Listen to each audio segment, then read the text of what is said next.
ইনশাআল্লাহ। এরপরে 6 নম্বরে, যে ব্যক্তি এমনভাবে গোপনে দান করে যে সে কি দান করলো, ডান হাত যা দান করলো বাম হাত তা জানে না। এখানেও অনেক আলোচনা করা যাবে। আমি আমার আলোচনার মোড় ঘুরিয়ে নিচ্ছি এই মসজিদের জন্য। আজকের হাদিসের মধ্যে একটা আছে যে মসজিদের সাথে আন্তরিকতা, তাদেরকে আল্লাহ তাআলা আশ্রয় দিবেন আরশের ছায়ার নিচে। এই আন্তরিকতাটা তখনই আমাদের আরও বাড়ানো উচিত। পুলিশ লাইন মসজিদের কাজ চলছে, এখানে বাউন্ডারি দেয়ালে ফিনিশিংয়ের কাজ বাকি আছে, গেটের কাজ বাকি আছে, অনেক টাকা প্রয়োজন।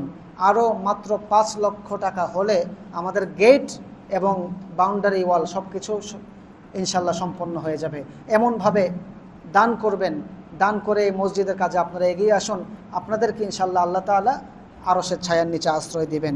সর্বশেষ, যে ব্যক্তি নির্জনে নিবৃত্তে আল্লাহকে স্মরণ করে নিজের গুনাহের জন্য, নিজের পাপ কাজের জন্য কান্নাকাটি করে, আল্লাহকে স্মরণ করে, আল্লাহর জিকির করে, কোরআন তেলাওয়াত করে, নামাজ আদায় করে, তাদেরকেও আল্লাহ তাআলা আরশের ছায়ার নিচে আশ্রয় দিবেন। তাই আসুন আমরা আমাদের জীবনের মূল পরিবর্তন করে সঠিক পথে আসি এবং আমরা আমাদের জীবনকালকে সুন্দরভাবে গড়ে তুলি, আমাদের জীবন সুন্দর হবে।